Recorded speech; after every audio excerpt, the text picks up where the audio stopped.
بسم اللہ الرحمن الرحیم۔ حضرت سلمہ رضی اللہ عنہا نے روایت کی کہ ایک عورت کے شوہر کا انتقال ہو گیا۔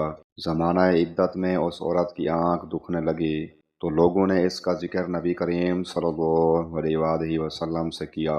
ان لوگوں نے حضرت صلی اللہ علیہ وآلہ وسلم کے سامنے سرمے کا ذکر کیا اور یہ کہ اگر سرما آنکھ میں نہ لگایا تو ان کی آنکھ کے متعلق خطرہ ہے۔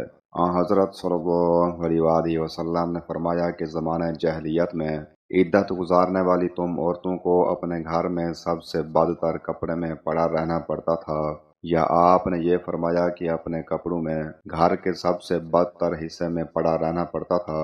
پھر جب کوئی کتا گزرتا تو اس پر وہ مینگنی پھینک کر مارتی، تب عدت سے باہر ہوتی۔ بس 4 مہینے 10 دن تک سرما نہ لگاؤ۔ صحیح بخاری حدیث نمبر 5706۔ عبید اللہ نے بیان کیا کہ حضرت عائشہ رضی اللہ عنہا نے کہا، ہم نے حضرت صلی اللہ علیہ وآلہ وسلم کے مرض وفات میں دوا آپ کے منہ میں ڈالی تو آپ نے ہمیں اشارہ کیا کہ دوا منہ میں نہ ڈالو۔ ہم نے خیال کیا کہ مریض کو دوا سے جو نفرت ہوتی ہے اس کی وجہ سے حضرت صلی اللہ علیہ وآلہ وسلم منع فرما رہے ہیں۔ پھر جب آپ کو ہوش ہوا تو آپ نے فرمایا، کیوں میں نے تمہیں منع نہیں کیا تھا کہ دوا میرے منہ میں نہ ڈالو؟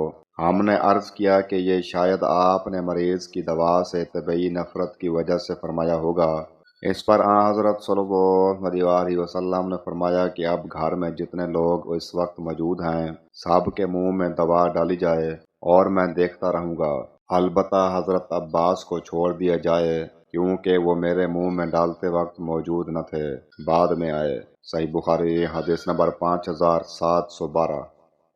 عروہ نے خبر دی کہ حضرت عائشہ رضی اللہ عنہا بیمار کے لیے اور میت کے سوگواروں کے لیے تلبینہ، روا، دودھ اور شہد ملا کر دلیا پکانے کا حکم دیتی تھیں اور فرماتی تھیں کہ میں نے رسول اللہ صلی اللہ علیہ وآلہ وسلم سے سنا، آپ نے فرمایا کہ تلبینہ مریض کے دل کو سکون پہنچاتا ہے اور غم کو دور کرتا ہے، کیونکہ اسے پینے کے بعد عموماً نیند آ جاتی ہے، یہ زود ہضم بھی ہے۔